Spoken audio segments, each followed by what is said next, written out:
Hello les amis, alors je suis ravie de vous retrouver aujourd'hui pour une vidéo qui va traiter des problèmes qu'on n'arrive pas à résoudre. Peut-être que ça vous arrive ou que ça vous est arrivé d'avoir une difficulté, qu'elle soit matérielle, qu'elle soit physique, émotionnelle ou autre, que vous n'arrivez pas à résoudre. Peut-être que vous avez pendant des années cherché des solutions, vous avez mis en place plein de choses et vous avez l'impression d'avoir fait tout le nécessaire.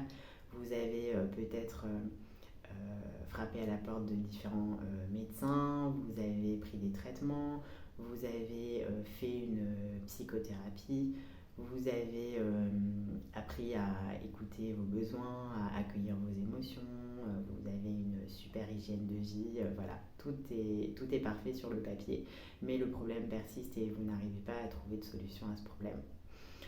Euh, en fait, souvent, quand on a une difficulté, peu importe laquelle, qu'elle soit physique ou autre, cette difficulté a différentes origines et certaines de ces origines sont bien souvent inconscientes et donc invisibles à nos yeux. Et donc, bien sûr, quand c'est le cas, on a beau faire tout ce qu'on peut faire, tout ce qu'on peut mettre en place, comme je l'ai cité juste avant, on n'arrive pas à résoudre ce problème. Donc ça peut créer énormément de découragement, on peut douter de soi, avoir l'impression d'échouer, ça peut être vraiment très difficile à vivre émotionnellement, mais ce n'est pas de votre faute si vous vivez cela. Je vais vous donner quelques exemples de causes, une liste non exhaustive bien sûr, qui peuvent expliquer parfois le maintien d'une difficulté ou d'un symptôme. Alors ça peut être par exemple des croyances qui appartiennent à l'inconscient collectif. Ça peut être aussi des mémoires traumatiques qui sont liées à des chocs émotionnels ou à des chocs physiques, par exemple dans notre enfance. Le plus souvent c'est dans l'enfance. Ça peut être aussi des mémoires transgénérationnelles, par exemple des traumatismes qui ont été vécus par notre grand-mère et qui ont été transmis à notre mère ou à notre père et puis à nous. Ça peut être aussi des mémoires d'autres vies. Enfin, il y a plein de possibilités. Et en fait, ces informations-là, elles peuvent créer des perturbations qui vont se cristalliser à l'intérieur de nous et qui vont créer des blocages dans nos structures énergétiques. Et ces blocages vont empêcher l'énergie vitale de circuler à l'intérieur de nous et vont aussi fermer l'accès à certains espaces. Donc ça va nous couper de certaines parties de nous et donc d'une partie de nos ressources finalement. Alors ces blocages peuvent se traduire donc par un manque d'énergie, par un mal-être diffus, par des symptômes physiques ou par d'autres types de maux et de difficultés. Euh, donc pour que ces symptômes puissent disparaître durablement, en fait, il faut tout simplement les traiter à la racine, d'en traiter l'origine. Et si on ne traite le symptôme, par exemple s'il s'agit d'un problème physique, si on ne traite le symptôme que sur le plan physique, ce qui risque de se produire, c'est que le symptôme va réapparaître malgré les traitements, ou alors se maintenir, ou alors réapparaître sous une autre forme. Parfois, ça arrive aussi. Alors, maintenant qu'on a vu un petit peu le pourquoi, qu'est-ce qu'on fait de ces informations? Alors, je vais vous donner quelques conseils. Comme d'habitude, vous prenez ce qui résonne pour vous.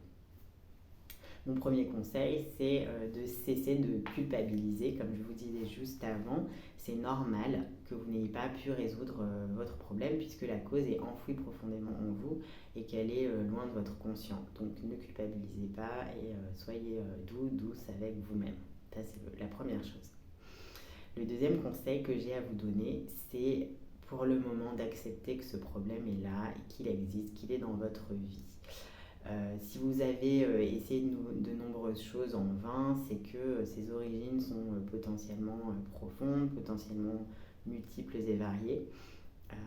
Et parfois, pas toujours, parfois ça peut être très rapide, mais parfois ça peut aussi prendre du temps de résoudre une difficulté.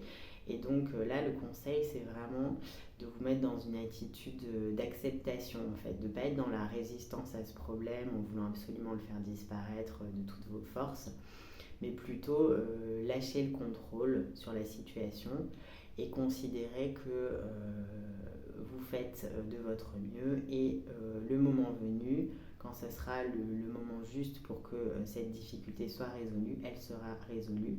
Mais de toute façon, vous ne pouvez pas contrôler la vie avec votre mental, hein. Donc, je vous suggère vraiment d'être plutôt dans l'accueil, l'acceptation et d'arrêter d'essayer de lutter contre ce problème parce qu'en luttant, souvent, on a plutôt tendance à nourrir en fait ce à quoi on cherche à s'opposer. Ensuite, mon troisième conseil, donc plutôt que vous focaliser sur le problème, comme je le disais avant, ça serait plutôt de vous concentrer sur votre hygiène énergétique. Alors vous avez déjà probablement mis un certain nombre de choses en place. Je vous invite juste à vous écouter toujours et à vous orienter vers des pratiques donc, qui vous parlent et qui surtout vous permettent de vous connecter à votre corps, d'être vraiment dans le ressenti corporel. Parce qu'en fait, le corps, c'est pour moi la porte d'accès la plus directe aux informations inconscientes. C'est dans notre corps que se logent toutes ces mémoires qui sont susceptibles de nous perturber. Et donc, comme en fait, là où on met notre attention, l'énergie se dirige. Si vous mettez votre attention dans le sentier du corps, vous allez permettre à votre énergie de circuler beaucoup mieux et de dissoudre les blocages. Ensuite, un autre conseil que j'ai à vous proposer, si ça vous parle toujours, c'est de demander à la vie, à l'univers, à vos guides, à la source, à votre subconscient, à Dieu, à qui vous voulez en fait, à ce qui vous parle le plus, de vous envoyer des expériences qui vous permettront d'ouvrir les espaces qui se sont fermés à l'intérieur de vous. De toute façon, la vie, si vous avez l'intention de guérir, de résoudre votre difficulté, la vie s'en chargera pour vous, hein, de vous envoyer tout ça, de toute façon, même si vous n'en formulez pas la demande. Mais le fait de faire cette demande en conscience, ça va vous permettre, le moment venu, de mieux prendre conscience de ce qui est en train de se jouer et d'être moins tenté de résister justement à l'expérience qui vous est proposée et de pouvoir vraiment aller libérer ce qu'il y a à libérer en vivant l'expérience dans l'instant. Le conseil suivant, c'est bien évidemment, si ça vous appelle, toujours de demander de l'aide à un ou une praticienne en soins énergétiques. Suivez votre intuition pour choisir la personne et aussi pour choisir la pratique. Faites ce qui vous parle dans l'instant, comme d'habitude, hein. C'est vraiment mon conseil principal dans cette chaîne, hein. C'est de vous écouter. Donc écoutez-vous et puis ça va vous permettre d'avancer sur votre chemin de guérison. Et alors, petit conseil bonus, c'est un sujet que je n'ai pas encore abordé, c'est l'influence de votre lieu de vie. Alors vraiment, j'ai envie de vous mettre en garde parce que si vous faites des soins avec un thérapeute mais que votre lieu de vie il est énergétiquement pollué, en fait, vous allez complètement perdre le bénéfice des soins. Donc ce que je vous suggère, c'est vraiment de prendre soin de votre lieu. Ça peut être dans un premier temps de passer par un professionnel donc, qui pratique, ça peut être de l'harmonisation globale, ça peut être de la géobiologie, ça peut être plein d'autres choses, hein. J'imagine qu'il y a énormément d'outils qui permettent de nettoyer les lieux. Peut-être voilà, passer par un professionnel ou une professionnelle pour faire un gros nettoyage et puis ensuite apprendre à entretenir cette hygiène énergétique du lieu par vous-même au quotidien. Je vous ferai peut-être une vidéo là-dessus si ça vous intéresse. Mais en tout cas, je vais juste vous donner un exemple que j'ai vécu moi-même. J'habitais dans un appartement qui était situé au-dessus d'une faille, donc au niveau des influences telluriques, c'était extrêmement plombant pour moi et pour ma santé, pour mon sommeil notamment. Et en faisant un soin au lieu et en rééquilibrant les énergies du lieu, j'ai pu mettre fin aux influences néfastes de cette faille sur ma santé.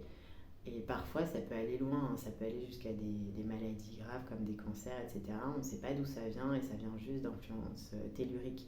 Donc voilà, je vous invite vraiment à considérer cette question-là. et à vous pencher les soins au lieu, sur ce que vous pouvez faire pour nettoyer énergétiquement votre lieu.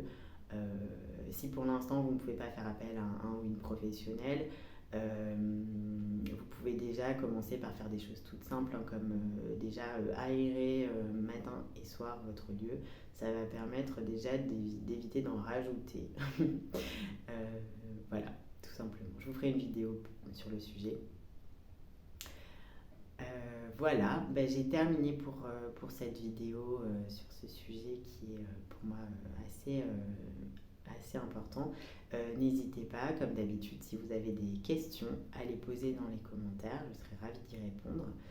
Et puis, à bientôt dans la prochaine vidéo. Je vous embrasse.